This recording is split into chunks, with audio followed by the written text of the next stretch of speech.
present.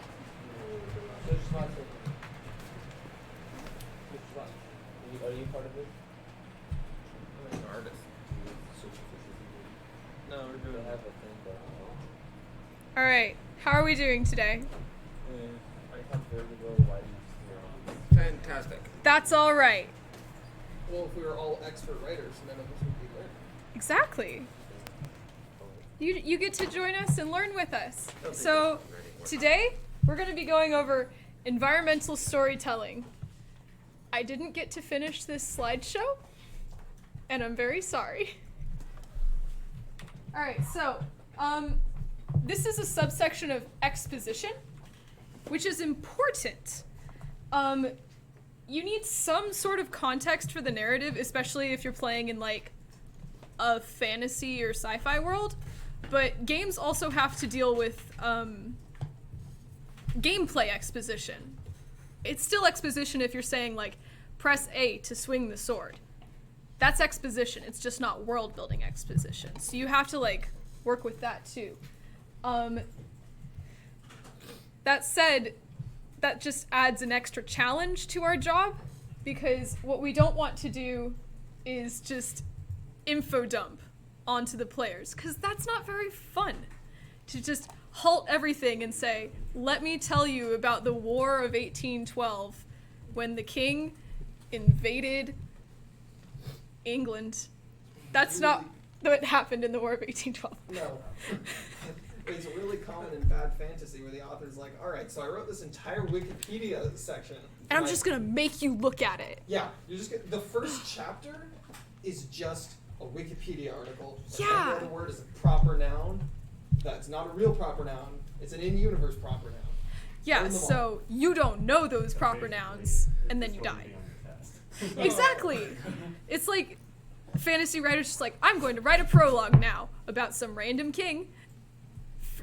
Just to make, you'll forget about it. He's probably not important, but I want to write about him, damn it. So don't do that. Don't do that. But I really like, what's the name of that book? Pillars of Eternity. I've never read that. It does that. It starts off its game. It's an RPG, but it starts off its game with like a 3-minute text scroll, and then it immediately goes into the game, and everyone's like, proper noun. Luke, it's so good. I respect so your good. taste, but my eyes like rolled back into my head It's so good. hearing that. Is it good Star Wars because of that, or good in spite of that? Right? Yeah. Both. Okay. It's good in spite of that, the first couple playthroughs, and it's good because of it the next couple.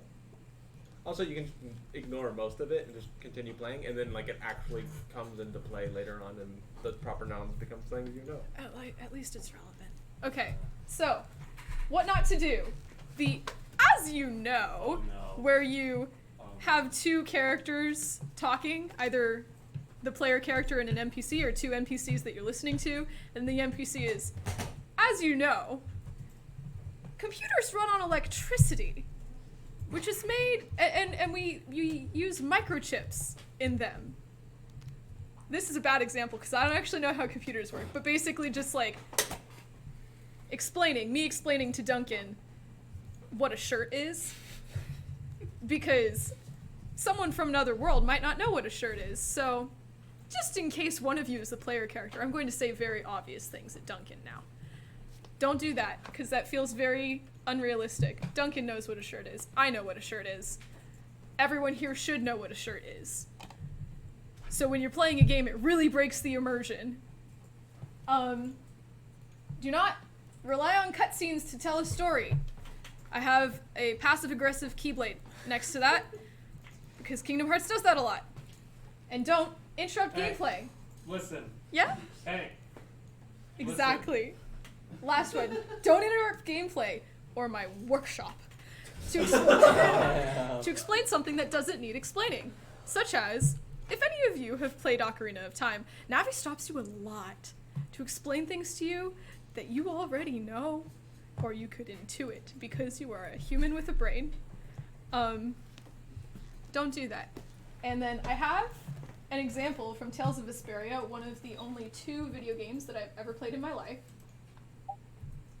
And It's an hour and 25 minutes. it did not pay attention to my timestamp, so I'll just die now. What anime?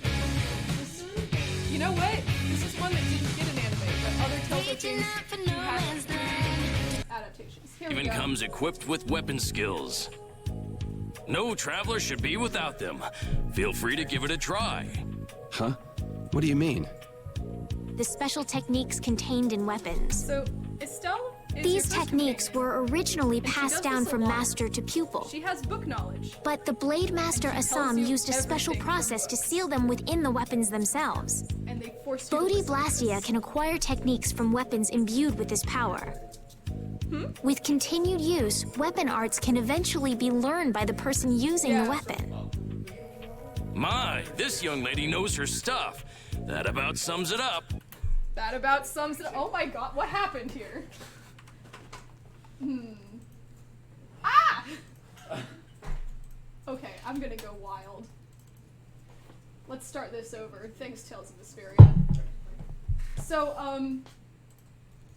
that gets kind of annoying, and it's very much a, like, an as you know, because this is clearly, like, this is probably common knowledge, at least kind of. Bodhi Blastia in the game are ubiquitous. Almost every weapon, as far as I remember, has one. And your protagonist is around weapons all the time. He should know this. Pretty much everyone should know this. This is kind of like an as you know. It does need explaining, but it could be explained in a way that isn't quite literally ripped from an in-game textbook. That's where Estelle learns all of her world-building details that she shares with you. They're just textbooks that she read. So that's a bit clumsy. Maybe necessary, but could have been done better, in my opinion. Environmental storytelling is a way to deliver exposition. So, here are two posts that I like.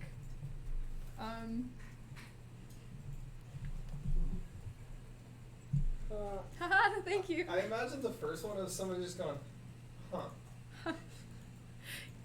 Yeah, it isn't normally read, but, from Luke advised me to color it red to match I this did. book. Conan did, I'm sorry. Conan advised me to make it red to match the blood theme. But, like, both a blood-covered room and footprints in the middle of an explosion tell a story, right? You don't need to, like, be told something went wrong with that printer there. Like, really wrong. You can see it very clearly. If there's a blood-covered room, you don't need someone to tell you that's not good. You intuit with your gamer senses. Only gamers can do this, but if you've played a game, then you know, a blood-covered room, something bad happened here. That's environmental storytelling. The environment tells you something bad happened. The essentials. Using the world and environment as a space to tell the story, what the objects in a scene mean or imply, and leaving behind clues for the players to piece together. And here's a screenshot from the second game I've played. I've only played two, and it's Tales of Vesperia and Breath of the Wild. So this is Fort Hateno, and you can kind of see like the battlements, and then there's these guardians. By the time you get to Fort Hateno, you have had to encounter these things at least once, probably more times. They're terrifying, and through an exposition dump earlier on, you learned that they were like corrupted machines from Ganondorf's army. Ganon? Calamity Ganon. So as you're like walking through the field, you see a huge concentration of these machines that you know turned on Hyrule and attacked them. And you can see them kind of like leading up to this fortification. And you can see them like trying to like climb up the walls. You know what happened here. There was a battle here. They were attacking this area. There's a portcullis, it's probably a military base. So this area tells a story. And Breath of the Wild has a lot of this because most of the like backstory has to be conveyed through ruins and other stuff, because a lot of the important things happened 100 years ago. So, I just think Breath of the Wild's neat. I'm gonna bring it up as much as I possibly can. Uses and examples. So we're gonna go over the first three, but other uses to consider that we're not going over are dynamic presence, which Riley has explained to me as a scene responding to the scene. So like elements in the scene happen and then other elements respond to that. And then triggers is the scene responding to the character. Like in Final Fantasy, you can like bump into your teammates, or if you pull out a sword near them, they'll like hop back and be like, "Excuse me, stop." So things like that. Orientation and context. I couldn't get a picture for this one because I was behind schedule. But environmental storytelling can help you understand the context of a level, like the Fort Hateno. You understand the context of this area. It is slower, and you have to be more careful about it than an info dump, because in an info dump you can just say exactly what you want to say, exactly what the players need to get from this, and that's it. But environmental storytelling is a lot more like, you'd have to work with design for this, because it's a lot more of putting pieces in place so that the player can like grasp it on their own, finding little clues, putting them together, and creating the scene for themselves. You have to try to make sure that they don't miss the important ones, the important pieces. It can also be used as a tool for increasing tension. Like in Arkham Asylum, you can walk past a bunch of the bad guys that you're going to fight later, so you can like get a glimpse of them and be like, uh-oh, that guy's bad news. I think this could also count as like those curb stomp battles that you have to do at the beginning. Or like, you know, sometimes a video game makes you watch or fight a really big bad guy. And it's like, he's scary. And that's a curb stomp, because he just... the intentional loss battle. Yeah, it's a battle that's like, we're going to make you lose. I don't know if that's only if you're watching it, though. I don't... Ignore what I just said. I don't know what I'm talking about. Okay. Characterization. This is kind of like based in a single character. So, look at the bottom left corner. That's Flynn Scifo. Tell me what you know about Flynn Scifo from this picture. Knight. You know his occupation. What else? What's his personality like? Lawful good. Knight, lawful good. Probably pretty dutiful. Dutiful? And what elements are telling you this? The armor. The armor, his pose, possibly his facial expression. He looks very like, he's smiling. You're all correct. This is Flynn Scifo, and he is your lawful good foil character. He's your childhood friend in Tales of Vesperia, the only game I've played. One of two games. One of two games. The only game out of two that I've played. Good taste, though. Thank you. Yes, Jelani. I don't know if part of this workshop, but Join us. I think it's interesting.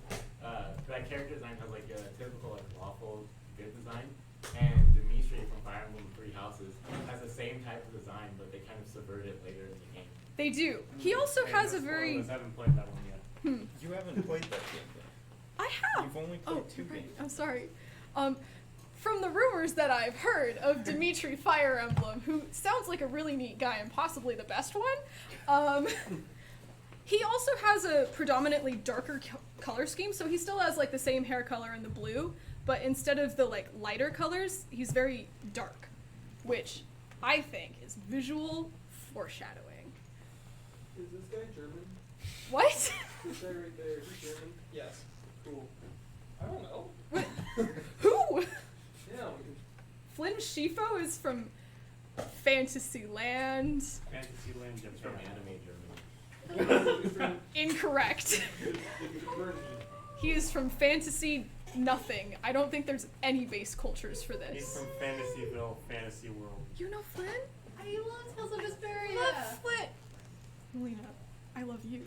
Okay. So, because you can look right at Flynn's gorgeous, wonderful face and say, I know everything about this guy, or at least everything I need to know on a surface level. That, his design calibrated your expectations of what to expect from him, which in turn affects your experience. Yes. You want to play TF2? Yes. Never. My best game. I think it's very well done with the characterization kind of thing too, because not only are the characters very well designed for like what they do and what they play as, they're silhouettes. They're silhouettes. Like if you take all like color and like just completely black silhouette, you can tell exactly what character this character is Yeah. just from their outline. Exactly. Yeah. Like, TF2 is another great example of characterization. and good character design, which a lot of environmental storytelling means collaboration with other departments, because you do need to talk to an artist to be like, this is my upright, lawful good knight.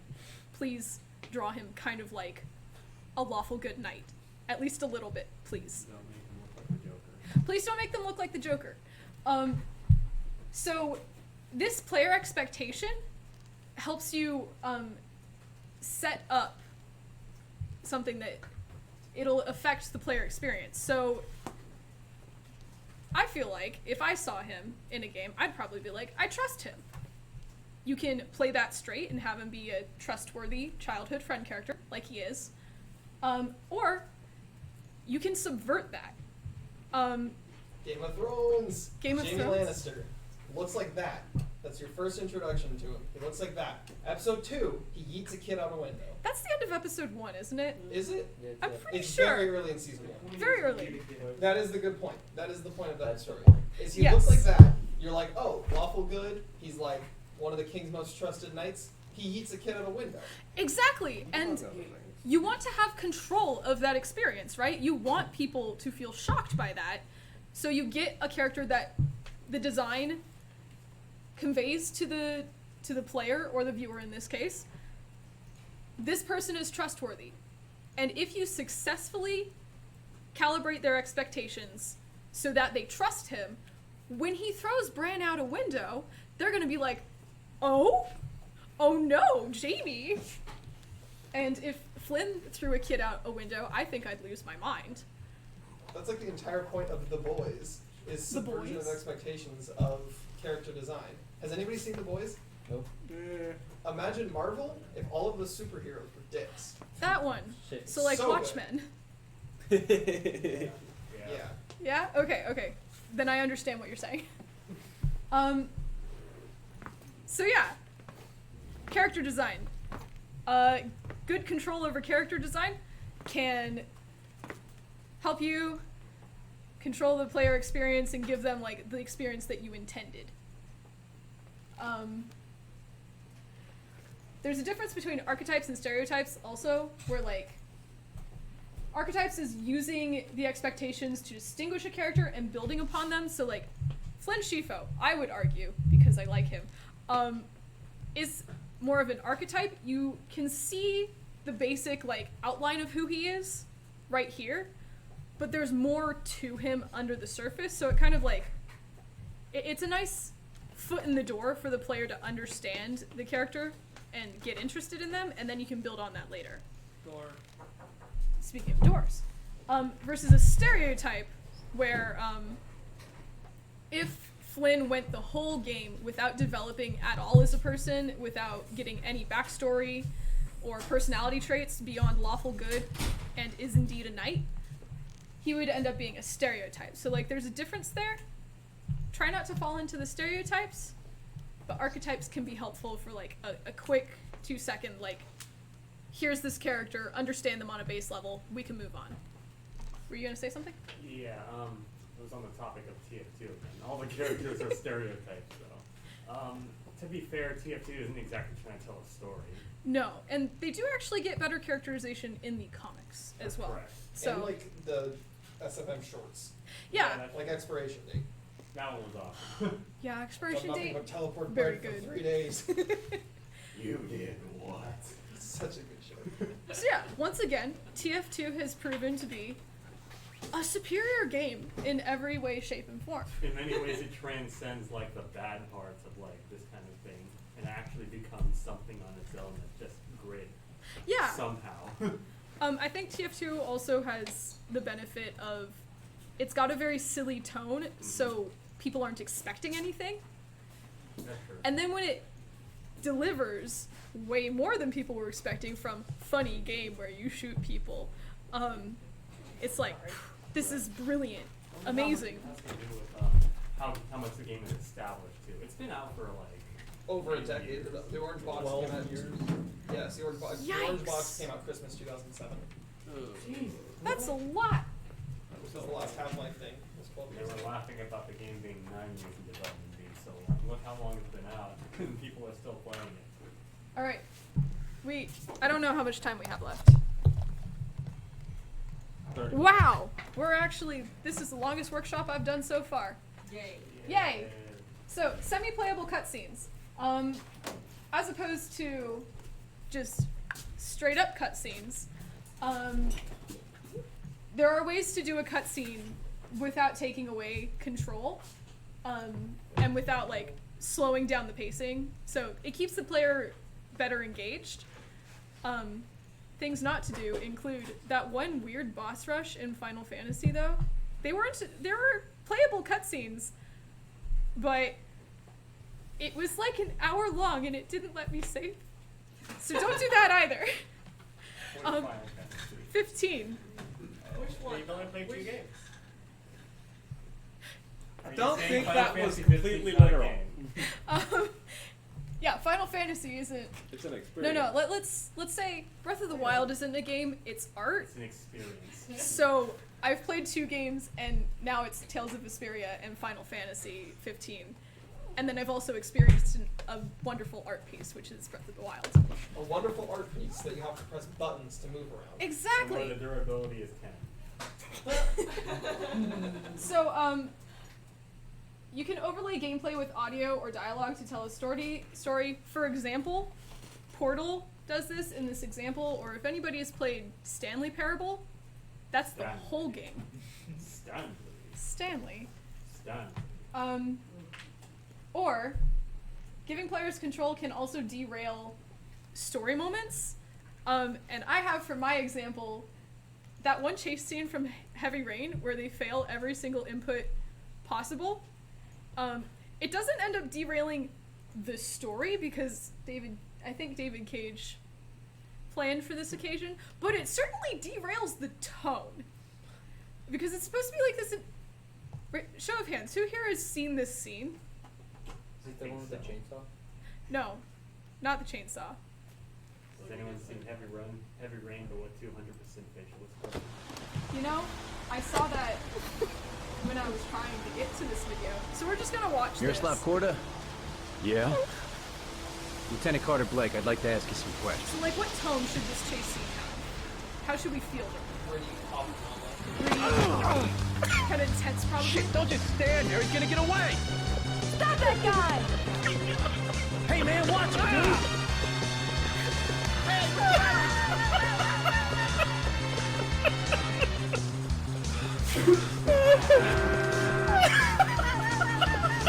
There's another one.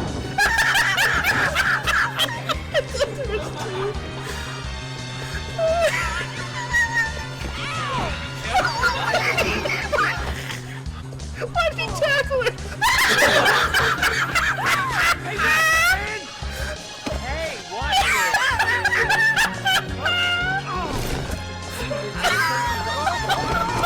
No, this is them missing the button. I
right, you know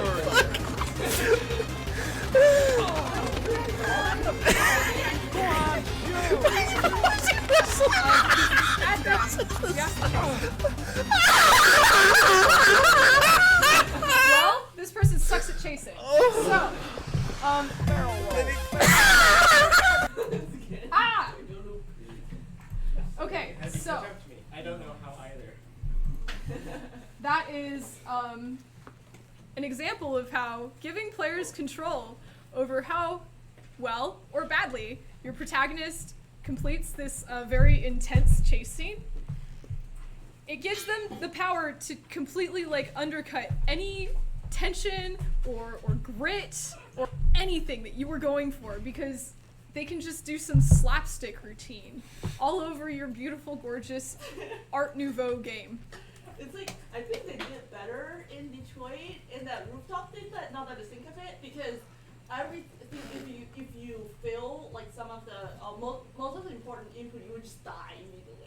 Yeah, Connor has the benefit that you can just off him, and that, you know, keeps the stakes high, because it's like, oh no, oh geez, But he's then again, dead. there's infinite Connors. So. But that also has gameplay ramifications. Yep. If you kill him too much, your relationship with Hank like tanks. Oh no. Hmm? It's like, sorry. Wait, did they? Flatline.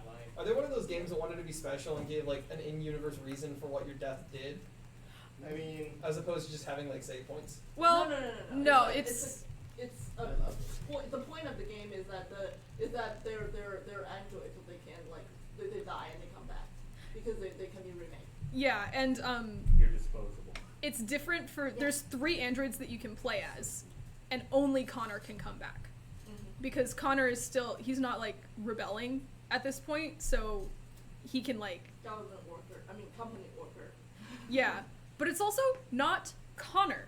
Like, it's not the old Connor. It's treated as like kind of a new Connor.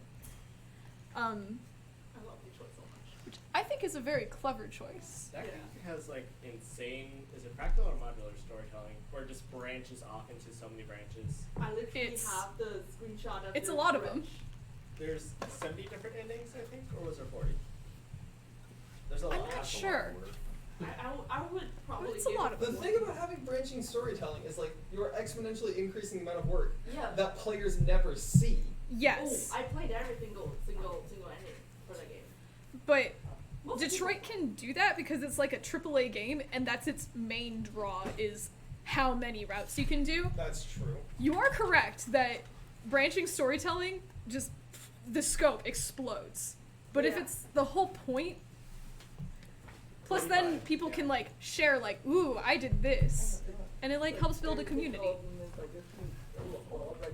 It's also pretty important if you have branching endings that you get your player excited to try the game out from the game. Yeah, exactly. Replayability. All right. Because if you have like 170 endings that are all interesting, but the gameplay or the meat of the story isn't gripping or interesting to the player, they're not gonna be like, I'm not gonna slog through this. I'm just gonna go on the internet and look up all the endings. Yeah. Okay, we've also got mise en scène, which is kind of something that you have to talk with your designers about and your artists. All of this is like talking with design and art. So it's very much like your player is plopped down in the world. I would have put a Breath of the Wild example here, but I didn't have time. So it's not a playable cutscene. It's just your player is in the world walking around. You have like remnants of like what things happen. Yeah, kind of like that. Like just details that you Like want the them to Destroyed notice. Guardians, right? Or like Exactly. In Breath of the Wild, it would be. or like this weird architectural anomaly, like a destroyed mountain. Yes. It's something that the player is going to see. You have to consider the critical path, which is the path that the player has to take. So you know that they will be on this critical path at some point in the game. And you can put things on that path that you don't want them to miss. So that they'll be like, whoa, that's a cool broken guardian. Or that's a cool destroyed building. Why does the Keeper Mountain have a giant circular hole in it? Yeah, you know what? I never actually noticed that until it got pointed out to me. So, My writer the writer on my team is kind of dictating the whole aesthetic of the levels now. There's he's literally like writing all the single details, all the details in the document and saying like, oh, this note goes here where this statue looks like that, and it's like in the shadow you have to make the light to put a shadow in it, stuff like that. that's really cool. I'm glad that your writer is getting so like into it. He's like, give me the level. I'm just gonna work it myself. Oh my goodness. One of the hallmarks of like people making good games is if the designers, everyone on the team is enthusiastic about the project. Yep. Like, Yeah. They really care about it and they like putting all the awesome stuff they got into this game. Yeah. So that's the mise en scène, is just to put it on the scene. And people will notice it, hopefully, if you do it right. Put unimportant stuff off the critical path and be like, oh, you went and explored the thing, you don't get a new weapon, you get a light bit of lore or whatever. On the topic of Yeah. Keeper Mountain, you don't even have to do that. You don't even have to go there. In fact, Yeah. you can go straight to Ganon's castle. Which I did. Did you die? I spent 3 hours getting killed by guardians, respawning, and then getting killed again. And getting I hope pushed you knew down about the walls shield by reflect. rain. I hope you know about the shield reflect on the beam. Well, I didn't. When I... That's a lot of broken weapons then. No, I just died. Bombs. I Did you just- just run past them and fail to run past them? Yes, I didn't have any weapons. I just ran past them, hoped they wouldn't hit me, and then they did. And then mad lads on the internet beat the entire game in like 30 minutes with a stick on a Guitar Hero controller, whatever. You know what? They can be good at video games, but I got to the top of that castle, and I'm still proud of that. It took me 3 hours, but I did it. Games need to reward exploration. Korok seeds. Yes. Korok seeds were very good for rewarding exploration. As a person who's collected all 900 Korok seeds, I can tell you, 900? There's a lot. there are 900 Korok seeds. But I that's collected every single one design. of them in both modes. But that's design, and Korok seeds are none of our business. What? Don't worry about it. Okay. How it fits into our games. Yeah, like, Please remember scope. Like I said, What's the well, It's a thing you put on rifles. you're right. That's exactly it. Like in TF2. Like I said, a lot of this is discussion. All of this actually is you need cooperation from art, from design, sometimes from audio.